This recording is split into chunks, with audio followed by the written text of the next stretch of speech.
Ready? Great.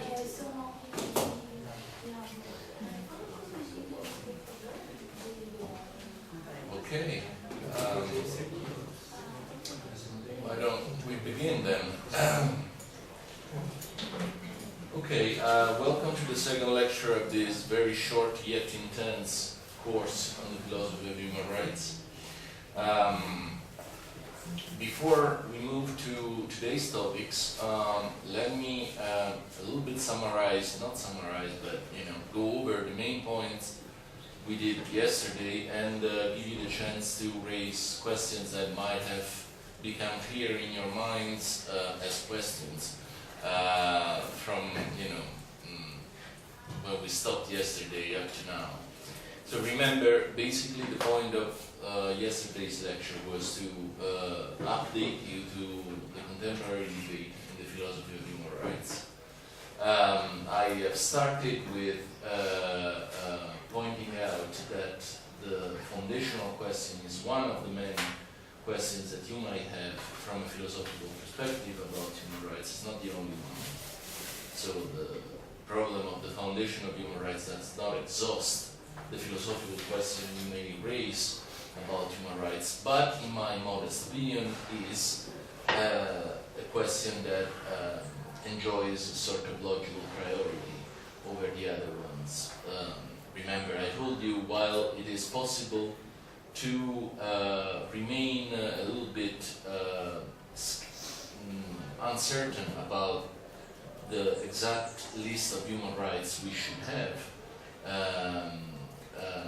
while having a good foundation of human rights. So we can easily think that we have good philosophical reason to believe that, for example, dignity is the foundation of human rights, and still be uncertain what we should infer from that idea that we have proven as the basis of human rights. While it would be strange to present a strong philosophical argument which shows that this is the appropriate list of human rights, while remaining non-committal or at least silent on the foundation itself. So if you tell me that holiday week pay should not be part of the list of human rights as it is right now, and I ask you why, quite likely, sooner or later you have to make a reference to the foundation of human rights that you have in mind to answer my question about whether I want to rule out or include holiday week pay among the list of human rights. So in virtue of this logical priority of the foundational question over other philosophical questions that we may have, I decided in my book and in yesterday's lecture to focus on that one only. I mean, for example, the book I gave to you as material for this class, the other one, the one edited by Kruft, Liao, and Renzo, is divided in two parts, one of which is devoted to the nature of human rights, which is another philosophical question that you may have. The nature of human rights is about whether human rights are moral rights, political rights, proto-political rights, in the sense that they were born as moral rights in the hope that they would be turned into pieces of legislation, or you may ask whether human rights are exclusively directed to institutions.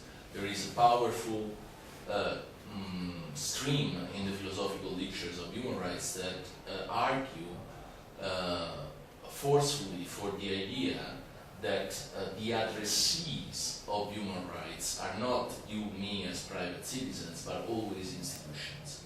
So let me give you an example. If you go out of this mini course and you find that your car has been stolen, one could hardly argue that even if there is a human right to private property or to the enjoyment of the material goods that you have, one would have a hard case arguing that is a violation of your human rights. Why? Because presumably the thief is another private individual. So it's a private individual who stole your car. And this is a concern for the law, of course, for the national legislation. It is a crime, but it's not a violation of human rights, according to this orientation. Very different is the case in which it has been a police officer that has confiscated your car because you are a political opponent. So when there are the institutions involved, when the actors are institutional representatives, then human rights come into the scene. So according to this orientation, the addressees of human rights are always institutions or representatives of the institutions. Okay, so that's just to give you an example of questions about the nature of human rights that you may have. That has nothing to do, that is relatively independent of the question about the foundation we are focusing on. Once again, once you have an answer about the foundational questions, this is presumably going to impact the answer that you might want to have on the question of the nature of human rights, but it is nonetheless an independent question. Okay? So after that, remember I introduced you to the three main orientations in the philosophy of human rights: the instrumental view, the non-instrumental / orthodox view, the practice-based / political view. And let me ask you whether some of the things that we said about each of these three orientations were unclear, whether you want to expand a little bit more on the details of what we said. Otherwise, I'm ready to move to Waldron and Siemens. Okay, good. So I take everything was relatively clear. Okay, so today I try to go a little bit deeper in discussing one of the specific philosophical issues we may have within this foundational debate. And the issue we are focusing on is a rather classical one, that is the relation between the idea of human dignity and the idea of human rights. As I have already anticipated yesterday, Orthodox tend to think that human dignity, depending on the various orientations within the Orthodox school, Orthodox tend to think that dignity is either the only foundation of human rights or a non-dispensable part of the foundation of human rights. So you cannot make sense of human rights, you cannot explain their normativity unless you introduce the idea that human beings are worthy creatures, that they have a dignity. And as I told you, one of the things that I find quite unsatisfactory in the literature as it is today is that very few people attempt to give an account of why we have dignity, try to give an explanation of why that is the case. Today, we are going to see first Jeremy Waldron's treatment of this relation between human dignity and human rights. And it, as if you have read the paper, you might have noticed that Waldron is not very clear on the thesis he likes most, but basically is kind of challenging the traditional way of understanding the relation between human dignity and human rights, in the sense of, you have this overarching idea and you can derive from it, from the content of human dignity, you can derive the various human rights that we usually recognize.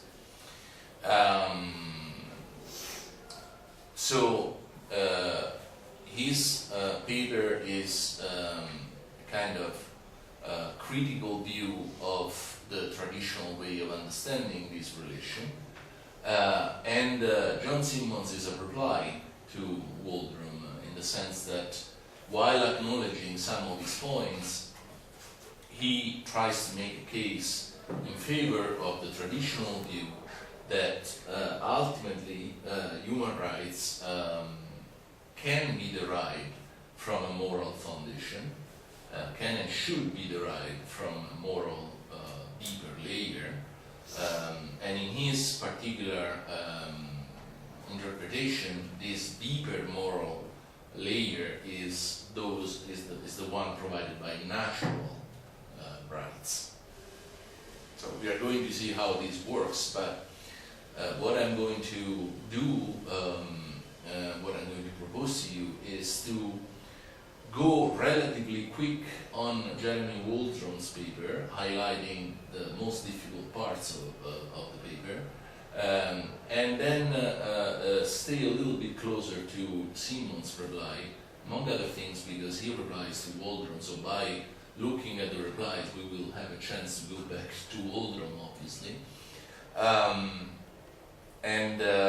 As I said, this is going to be, of the three, the most difficult of our encounters, so I'll try to do my best to make things clear, but I cannot promise an easy traveling through this material, but we'll do our best. Okay, so quickly on the main point that Jeremy Waldron makes. Okay, so Waldron starts from a point that we have already mentioned yesterday. That is the treatment of human dignity in the basic human rights documents. So nothing that comes from philosophy, but from pieces of, well, the Universal Declaration of Human Rights is not exactly a piece of law, it's a declaration, but the treaties are, to the extent in which they were ratified by various states. So the first move is to see how the official documents, let's call it this way, Universal Declaration, treaties, and so on, suggest the relation between human dignity and the human rights that they spell out in detail. And as I said yesterday, this relationship is quite substantial in the sense that I read here, we are told in the preamble of the International Covenant on Civil and Legal Rights that the rights it contains, quote, derive from the inherent dignity of the human person. The International Covenant on Economic, Social and Cultural Rights, by the way, do you know why we had two treaties in the 60s, one about civic and political rights and the other one about socio-economic rights? Does anybody know? Well, let me give you a hint. In the 60s we were fully within the Cold War.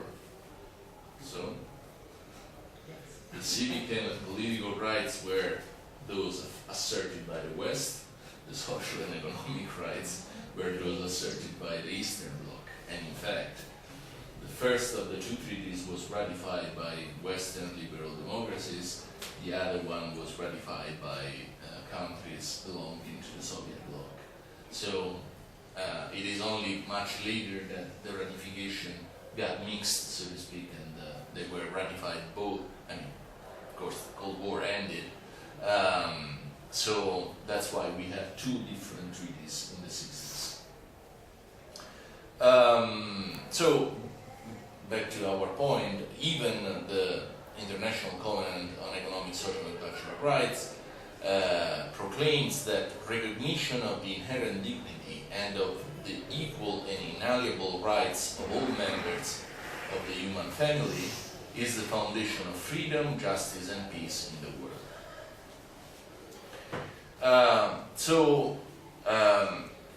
Jeremy Waldron is a legal scholar, so he likes to make textual analysis of pieces of law. He makes a fine and detailed analysis of the nuances, the different nuances that you find in the Universal Declaration, in the treaties. Of course, the strongest claim is in the treaties, this idea of derivation, that you have human dignity and really you can derive from the content of human dignity, human rights.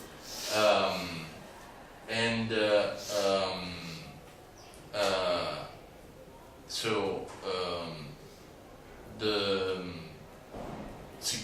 of that is limited in the sense that he's going to argue that it's not necessary to conceive of the relation between human dignity and human rights in the way in which the treaties or the Universal Declaration suggest, as if it were one big important concept from which you can, or as if through an analytical judgment, Kant would say, spell out the content that is not unpacked already in that concept and arrive to the specific human rights that talk about civic liberties, political liberties, protection from starvation, torture, genocide, ethnic cleansing, all the things that human rights protect from. So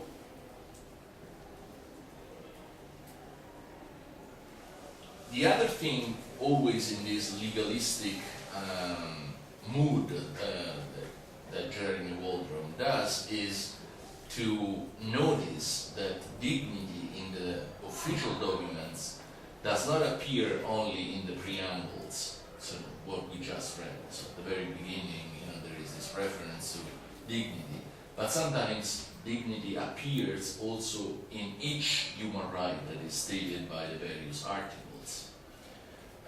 Well, for example, Article 1, every human being is, how does it say? All human beings are equal in dignity and rights. So dignity appears already in Article 1, and there is again a suggestion of the fact that if we are equal in rights is basically because we are equal in dignity. No? It's one way of reading Article 1. But also in more specific rights, for example, Article 10 here of the International Covenant on Civic and Political Rights, that says all persons deprived of their liberty shall be treated with respect for the inherent dignity of the human person. So, again, Waldron notices these occurrences of dignity in two very different parts in the official documents, asking himself whether this is consistent. Usually, if you suggest that a concept is the foundation or is all you need in order to derive another concept, you should not make the first concept appear in the second concept, otherwise you give a circular definition. So, you can't say a house is a thing human beings live in when they are in their house, because that's a circular definition. And so, Waldron notices that the use by the drafters of the official documents of this notion of dignity is a little bit sloppy, if you want, a little bit inaccurate, but he doesn't suggest that this makes the reference to dignity pointless or completely misled. Okay, so again, this is a part of his paper that is nice because it's a nice legalistic analysis of the documents that we have. It's certainly not the center of his paper, and it's not the center, let alone the center of what we want to focus on today. Okay, we start getting into the meat of what we are after today when he starts suggesting the possibility that, after all, human rights might not be dependent on one concept only. So, it could be that certain human rights can and should be derived from the idea of human dignity, but it could also be that other human rights are derived from other ideas, overarching ideas that you might find compelling. Equality, avoidance of pain, things like self-government. This foundational pluralism, as he calls it, reminds us, like, if you remember, a strand in the instrumentalist position. Remember that these people thought we don't have to think of one overarching good that human rights defend, like agency. It could be that there are many different goods that are protected by human rights and therefore have to be identified if you want to give an account of why we have the human rights that the official documents confer on us, give us. In analogy to that pluralistic approach of some instrumentalists, we have here a suggestion that not goods, but more ideas, different ideas, could all play a foundational role for human rights. Does Waldron endorse foundational pluralism? The answer is no, because as you will see, he does believe that human dignity is the overarching, organizing main concept that goes around human rights, that organizes all the different human rights. But he, as we will see in a minute, understands this connection between these overarching ideas and the various human rights that we find, not in the sense of something that you can derive from the overarching idea. I don't know if I'm clear.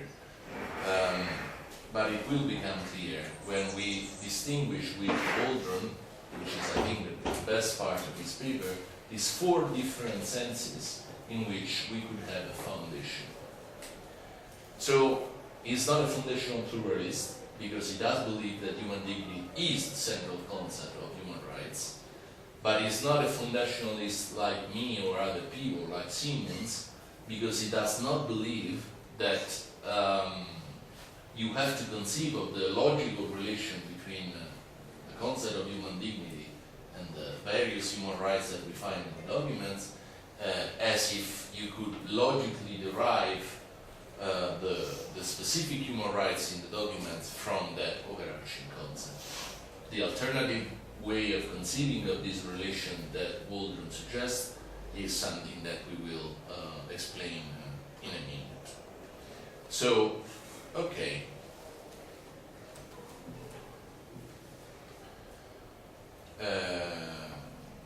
Okay, he talks about these definitional difficulties because, as we said yesterday, human dignity is never defined in the official documents, it's only alluded to.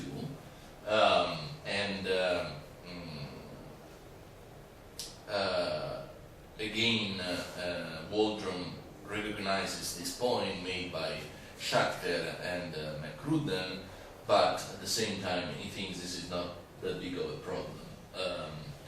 Not only was dignity not defined for the reasons that I've already told you, I mean, once you try to give a definition, there is a high risk that you are going to introduce your comprehensive views in that definitions, and therefore that you are going to be divisive, contrary to the universality of human rights that has to be preserved. So, if you try to explain why dignity, why humans have dignity, it's very likely that you are going to appeal to some metaphysical view, to some moral view, to some religious view, which by itself could be divisive and therefore would present human rights as something that appeals to a part of the world, a part of the human population, but not to others. And that's not ideal because, as I told you yesterday, human rights have this strong aspiration of being a universal normative language. So everybody has to agree about human rights. Otherwise they lose their function. I mean, that's why they play the role that they play in international politics. As I was told yesterday, I mean, if these are to be pieces of legislation with consequences, then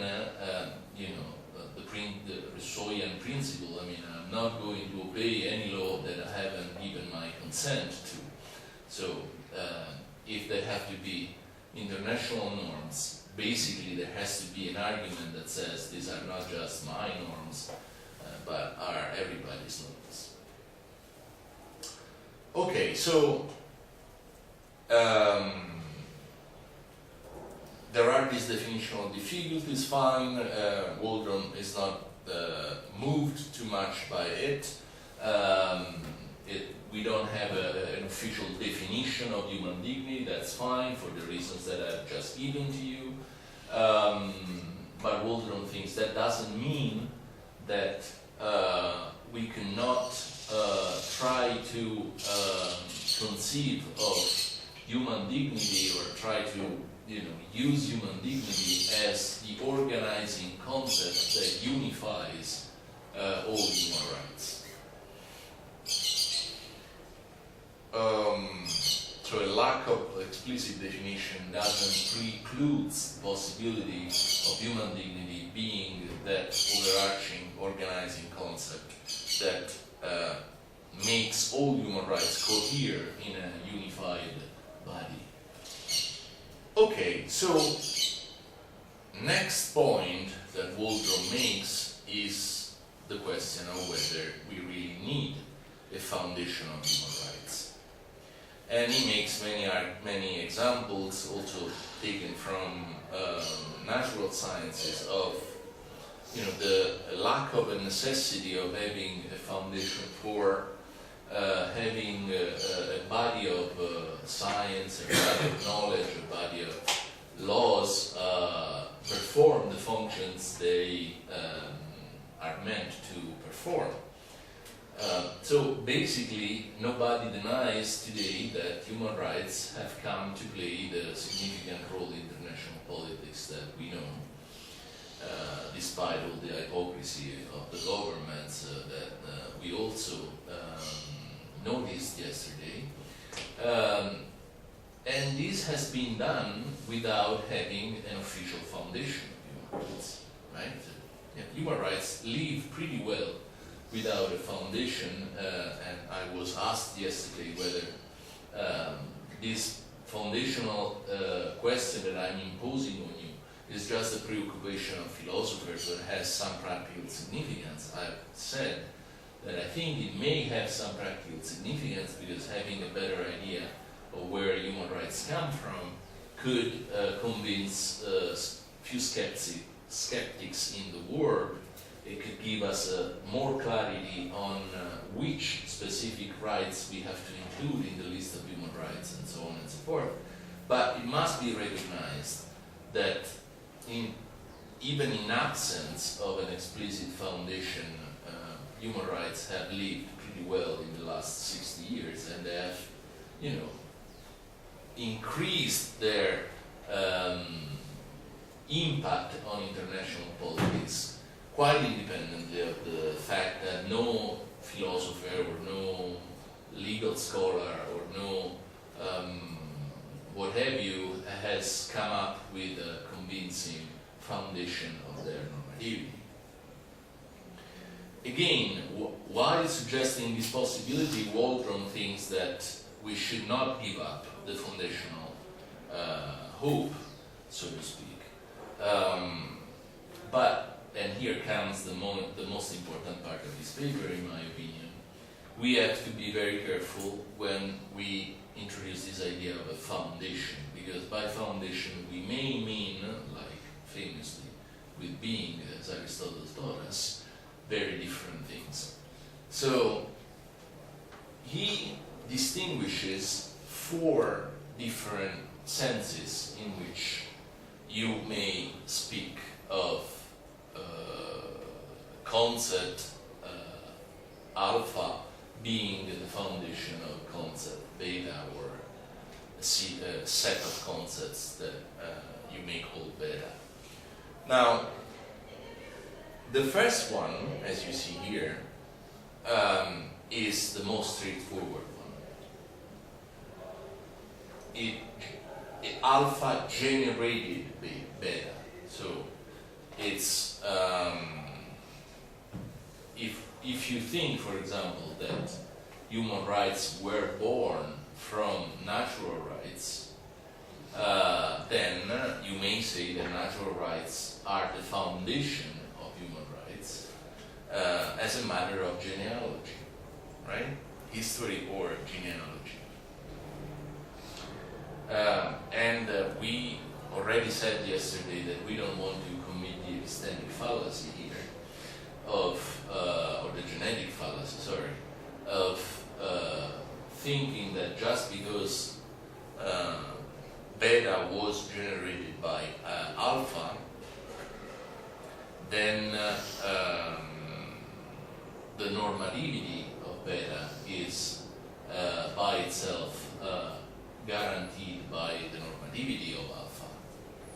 So, I mean, the intuitive idea here is that it is possible to call a concept the foundation of another concept, in the sense that the second concept was generated by the first one as a matter of history, while at the same time remain skeptical about the possibility that the normativity of the first is transmitted to the normativity of the second.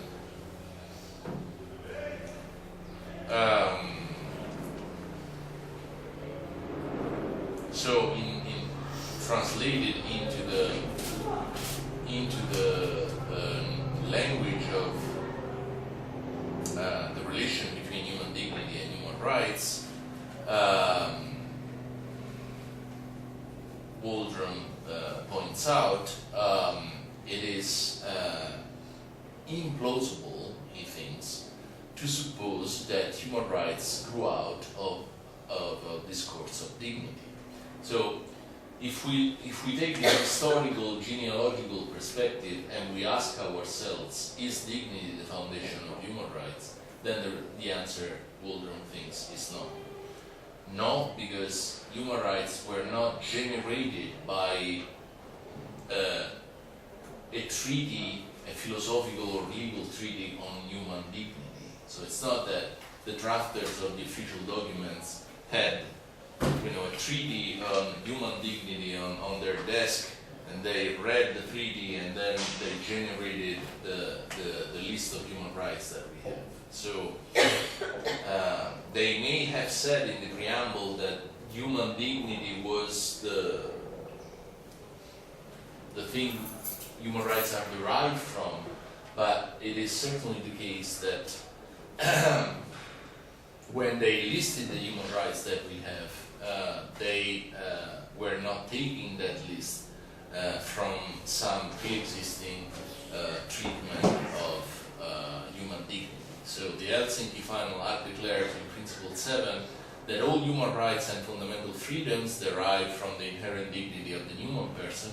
This statement should be understood in a philosophical rather than historical sense. As history, it would probably be more correct to say the opposite, namely that the idea of dignity reflects socio-historical conceptions of basic rights and freedoms, not that it generated them. So, Waldron suggests, I am very skeptical about this historical suggestion that he makes, that pretty much the notion of human dignity comes later than the notion of basic rights. I'm skeptical because you find, a lot of good discussion of human dignity in Cicero and in other classical thinkers, way before we start even mentioning the notion of natural rights, basic rights. So as a matter of point in the history of ideas, I have my doubts that really basic rights, what we then would call human rights, come before human dignity. But that's the point he makes. What is important here is just to understand that the historical perspective that we are taking. Now we talk about a foundation in this historical genealogical manner. Now, as I said, it doesn't really matter whether human dignity comes before human rights or human rights comes before human dignity when you ask yourself the question whether human rights normativity can be derived from that of human dignity. It could very well be the case that Waldron is right, that human dignity comes as an historical point later than human rights, but at the same time be true that human dignity is the concept from which you can derive the normativity of human rights. So the two issues are fully independent of one another. The historical question is not going to give you the answer to the theoretical question, which is the one we are most interested in. What is the second kind of, let's go back to the four here. The second sense in which the concept alpha can be the foundation of another concept or set of concepts beta is a very sophisticated one that should be familiar to law scholars, if there are any here.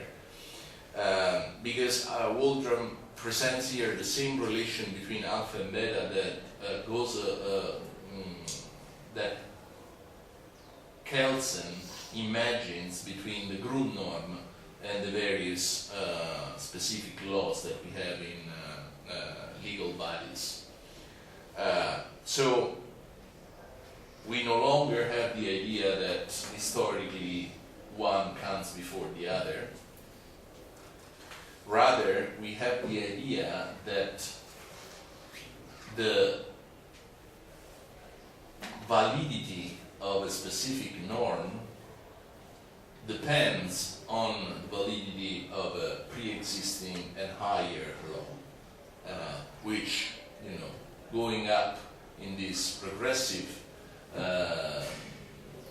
movement is going to get you in Kelsen theory to the Grundnorm. Okay? So the fundamental norm of any political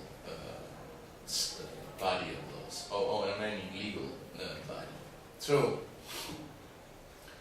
here the idea is not so much that the content of beta, so of the specific rights we are talking about, is already included in the content of the concept alpha, from which you say that there is a derivation.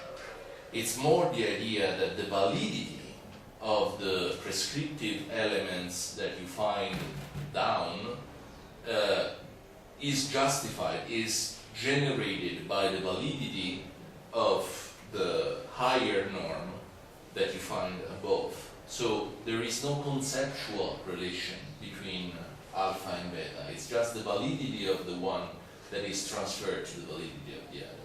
Like, once again, the validity of a specific law within a legal body is guaranteed by the fact that it's generated according to the procedure that is legitimized by the Grundnorm in Kelsen system. Okay, the third kind of third and fourth senses in which we could have a foundation are the most important for our purposes. Because obviously, we already said about the historical senses that, interesting as it may be as a point in the history of ideas, it's not going to give us a solution about the normativity of human rights. And it's clearly the case that the relation between human dignity and human rights is not going to be the same one that we have between the Grundnorm and the specific laws, because intuitively we have to have some conceptual analogy between the idea of human dignity and the human rights that we find. So the relation cannot be just a merely formal one in which the content of human dignity has nothing to do with the content of the specific human rights that we find at the bottom level. Rather, intuitively, we expect to find some conceptual analogy between the grounding and the grounded concepts. So, if we move from the first two to the second two, we enter really into the main points. So, in the most important and most relevant part of Waldron analysis. So, what is the third kind of a foundation? In this case, beta can be derived logically from alpha, either deductively, so really like an analytic judgment, so you unpack the content of a concept and you analytically derive other judgments, or with the help of some empirical premises. So, in the case of human dignity, human rights, you have the major premise in the syllogism that says, well, the major premise is that humans have dignity. The major premise of each specific, the generation of each specific human right, for example, could be the dignity of the human beings presupposes or includes the fact that they are free to express their thoughts, or something like that. Unless people are free to express their thoughts, their dignity is not respected. That would be the general premise, the major premise in the syllogism. The minor premise would be the most efficient ways in which in the 21st century people express their thoughts is through the press, or perhaps we should say through social media. The conclusion would be that there is a human right to freedom of the press, or to freedom of having a non-controlled internet, exactly what the Chinese do not have, in fact. So, this is an example of how, from the general concept of human dignity, with the help of some empirical premise, today we have the internet. 60 years ago we didn't, so it didn't make sense that back then to talk about the freedom of the net or something like that. Together with some empirical premise, we find a specific human rights. So human rights to freedom of the press, or to an uncoerced, uncontrolled internet.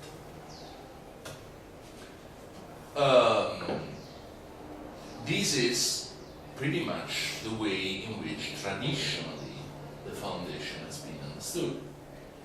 And that's the way in which Orthodox understand the relation between human dignity and human rights. Now, Waldron does not say that this way of understanding the relation between the two concepts is wrong.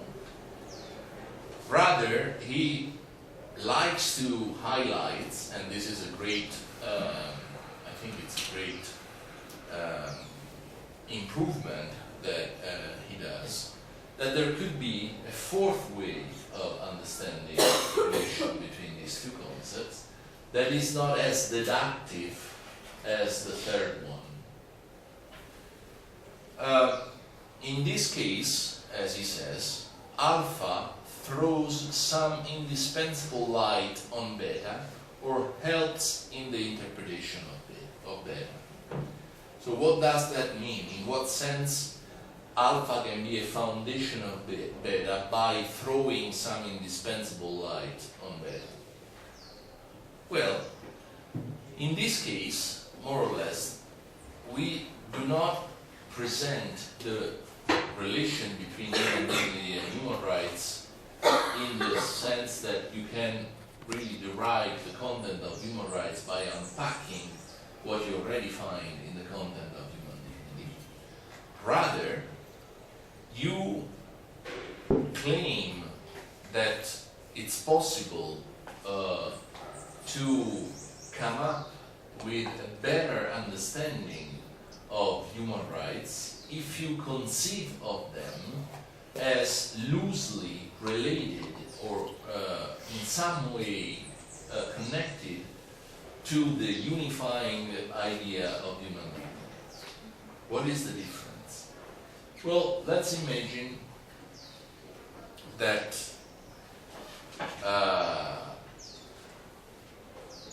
you ask yourself whether, forgive me if I give always the same example, if holiday with pay should or should not be included in the list of human rights. What Waldron is suggesting here is that if you think of the idea of human dignity, no matter how loosely, and even if you don't have an exact definition of the idea of human dignity, if you think of that idea, you are in a better position to answer the question of whether holiday with pay should be or should not be part of the list of human rights. So,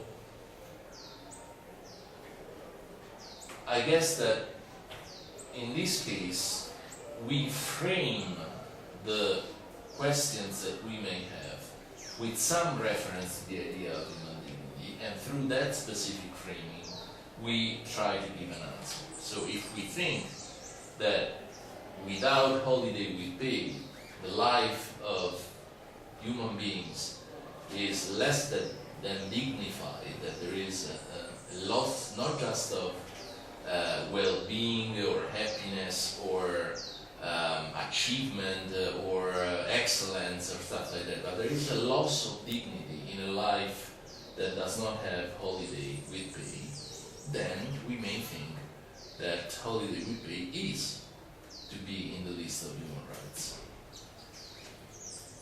While if we think that miserable and hard as it could be, a life without holiday with pay is not a non-dignified life, then we may think that this human rights that, as you know, it is included in the official text should go away. As you can see in this example, we are not asking whether holiday with pay is somehow already included in the notion of human dignity, as if you ask whether the deduction from human dignity to the human right to holiday with pay is valid or not. You use human dignity as an organizing idea, as a general tool for answering questions about human rights that you may have. And ultimately, the foundation that Waldron likes most is this fourth one. So he thinks that human dignity plays precisely this role, and that's the way in which we should understand the relationship. Not in the strong third sense of a logical derivation from it to human rights, but more like an organizing, overarching concept that helps us to have a unified account of each specific right, that helps us in conceiving of human rights.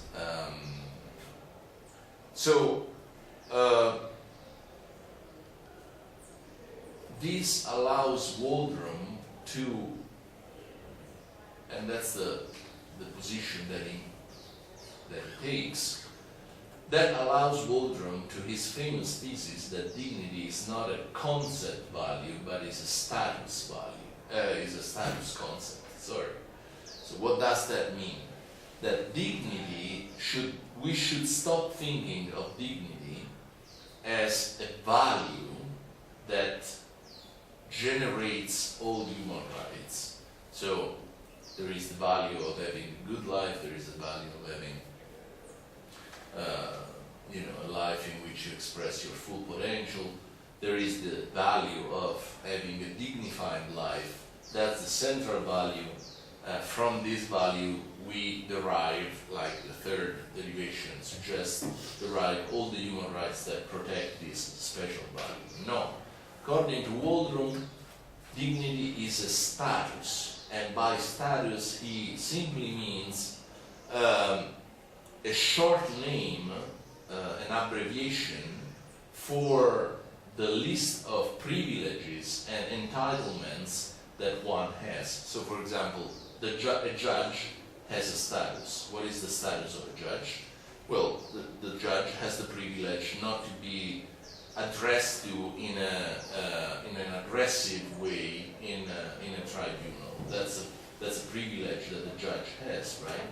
So the list of privileges and rights that someone has is its status.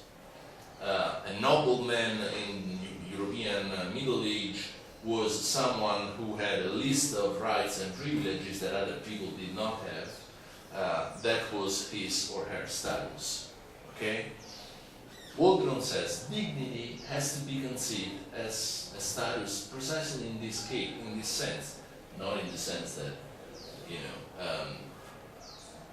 somebody some of the human beings have this status and others don't. It's a kind of democratized status. Everybody has it.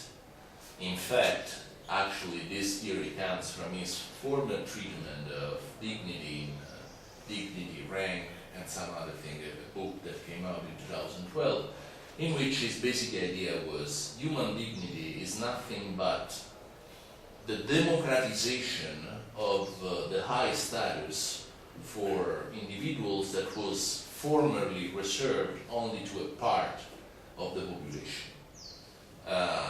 So it's, through this democratization of status, everybody reaches a certain level of protection and is given a certain amount of rights and privileges.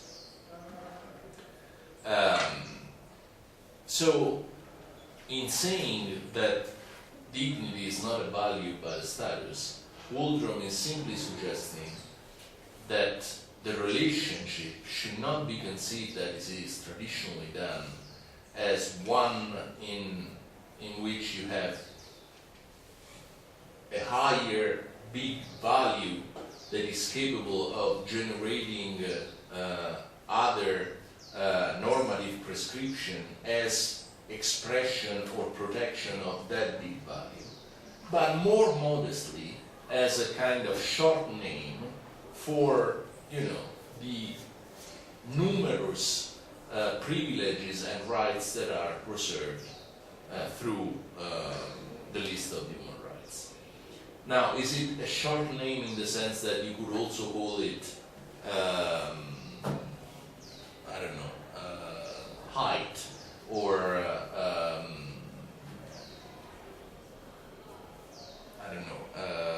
what other names you could give it? No, of course, he doesn't mean that it's a coincidence that we call this status human dignity, because he thinks that some relation to human dignity is what can be attributed to each, what can explain the existence of each of the human rights that we have in the official documents.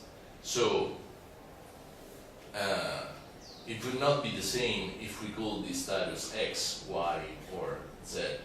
The fact that we call this status human dignity suggests a conceptual relation between dignity itself and the specific human rights that we have in the list.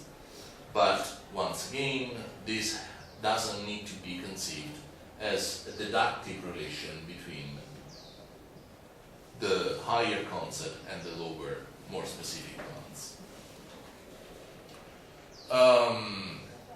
Yes? So, for Waldron, the two last propositions, the third and the fourth, are not necessarily excluded, are they? Well, that's a very good question that Siemens asks.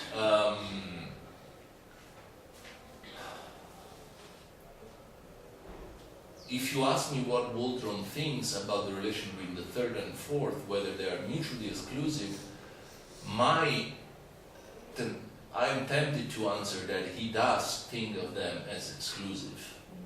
So, incompatible. Whether you ask if de facto the two foundations are incompatible, I think that Simmons is right in saying that they are not incompatible. So you can say at the same time that human dignity sheds this indispensable light on human rights because it helps you to understand how human rights cohere with one another, why they are that body of normative prescriptions and not another one, why certain normative prescriptions are not, for example, in that body of normative prescriptions, and at the same time also hold that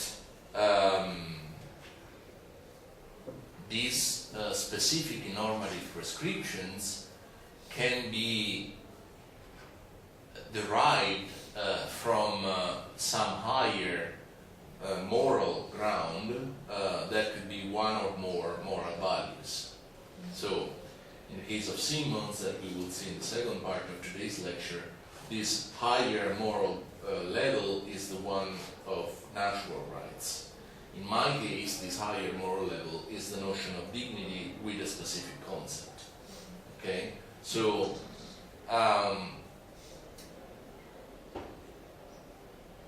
it is compatible with saying that dignity plays this foundational role as in the third kind of foundation, with also saying that the same idea plays the dialectical role that Waldron likes in the fourth foundation. So my answer to your question is that I think that Waldron thinks that the third and fourth are incompatible, but de facto they are not. Okay? Okay, so why is this important? It is important because, of course, it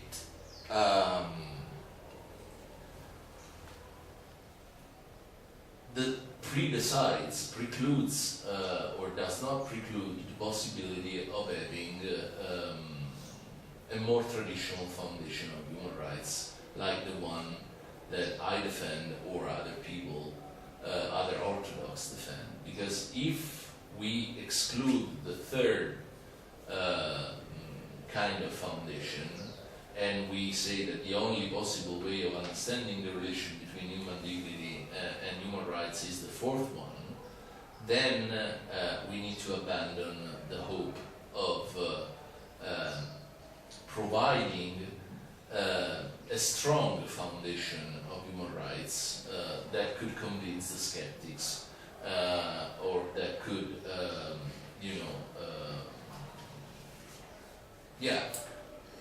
make a stronger case for the normativity of human rights.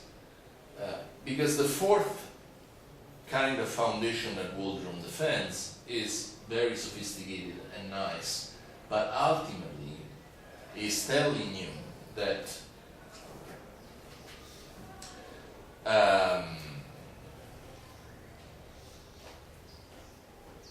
there is no external authority that can convince people who are not convinced by human rights that they should be convinced. Let me try to explain this. If the relation between human dignity and human rights is conceived along the lines of the fourth foundation, all we have is that once a list of human rights are given, as they are given already in the official documents, we can make sense of them and give a unified account of them through the idea of human dignity. So, if we ask ourselves, is this erratic, non-systematic list of rights, the answer that the fourth foundation gives us is no. Actually, you can conceive of them as a unified body of normative prescription because they all go around this central idea of human dignity. But nothing is said regarding the fact that we do have human dignity, obviously. So if you are skeptical that everybody should have the freedom to express their thoughts, the mere fact that you can relate this to the idea of human dignity, which is what the Fourth Foundation does, is not going to convince you that, you know, it is a good thing that people are free to express their thoughts. So it's just an analytical connection that is basically suggesting, right, between human dignity and human rights.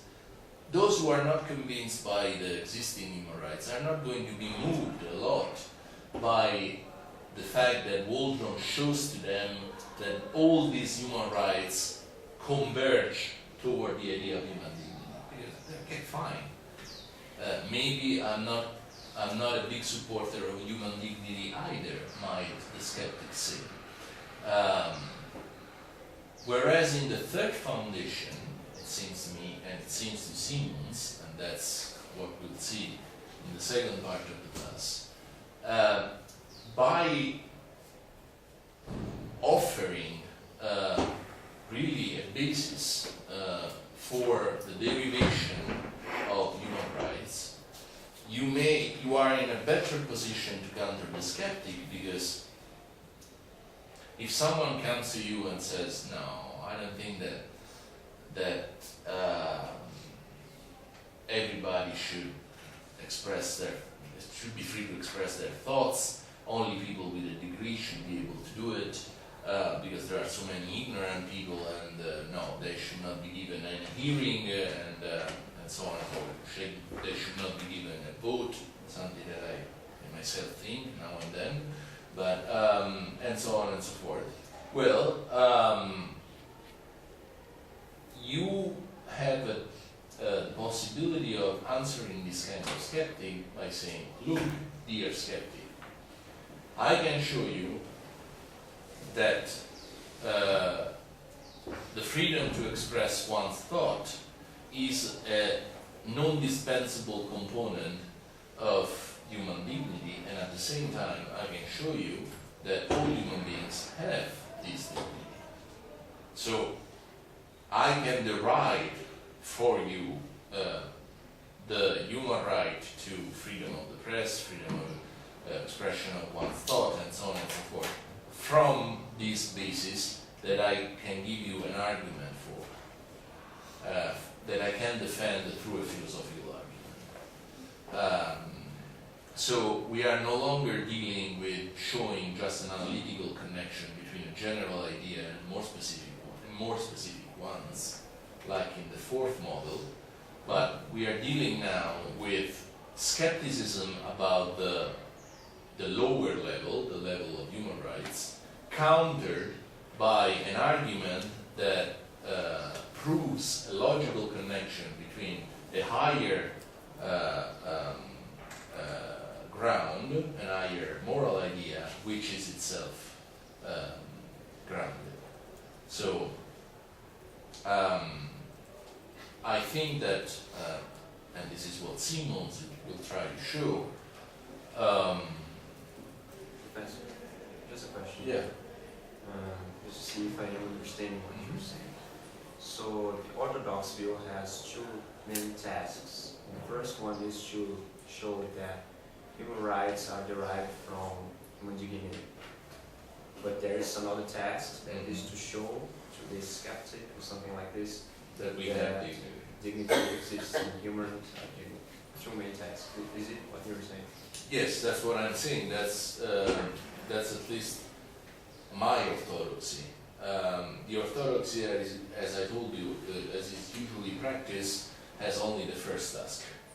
The first task is to show that there is a connection between human rights and human dignity, or that you cannot make sense of human rights without a reference to human dignity by simply talking about human goods, needs, interests, and so on and so forth. My orthodoxy has also the second task. So yeah, thank you, Mark, for clarifying that. And the fourth foundation that Waldron suggests is not even the first task, I think. because he does not conceive of the relation as a deductive one, bracketing whether we have human dignity.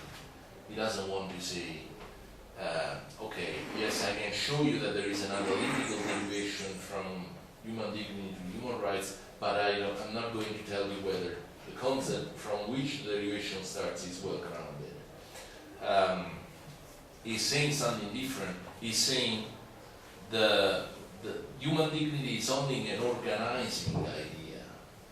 It's not something that already has the content that you might want to find in specific human rights. It's just a status. It's just an organizing idea that gives coherence to each and specific human rights, but that's not a derivation.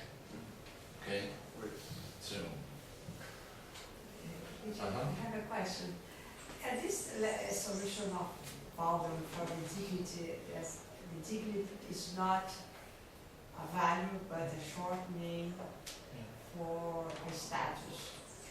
And this kind of idea, the idea of to understanding the dignity as a status, the status related with a privilege of some group of some individual. Yeah.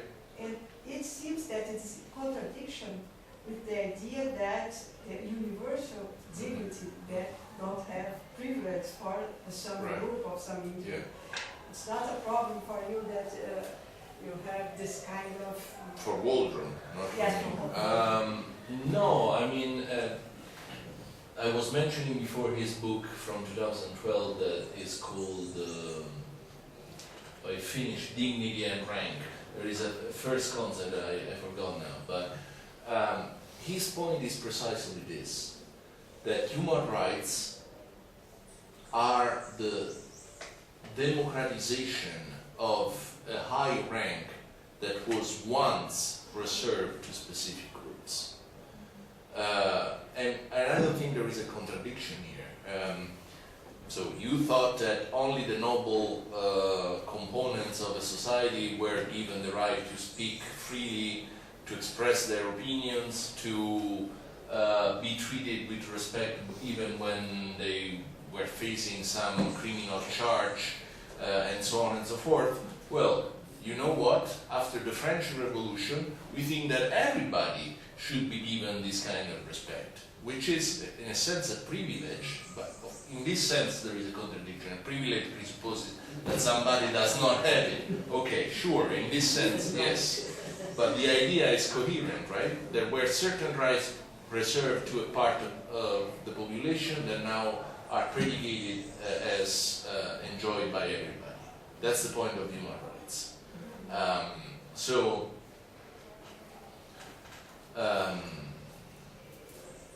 Now, one of the things that yes, go ahead. Another thing with this position is like that, but perhaps if you think in a small, another society that small men have the privilege to have 10 women, for instance. Yeah. It's a privilege, and you can universalize this for all.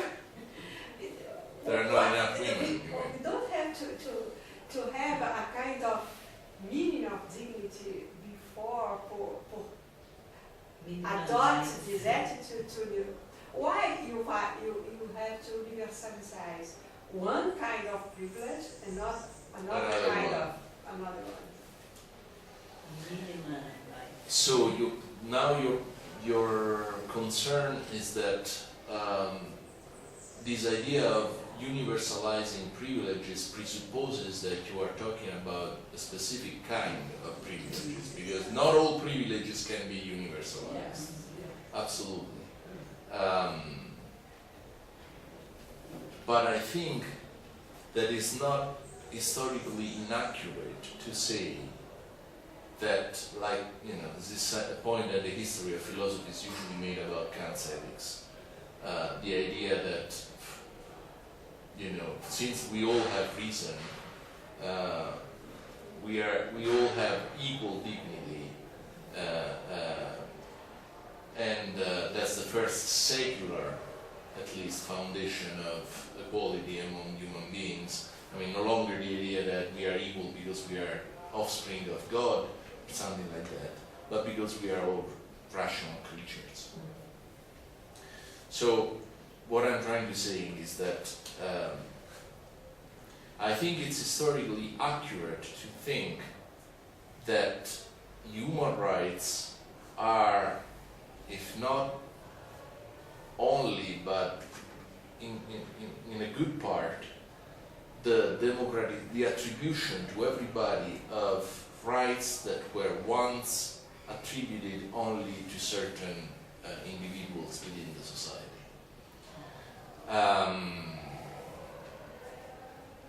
I agree with you that we can't universalize the privilege of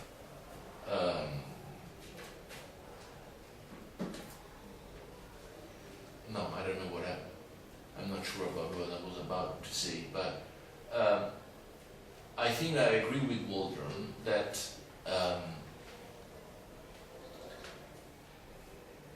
before the French Revolution, there were certain privileges that, even if universalizable, that could be actually attributed to everybody, were not.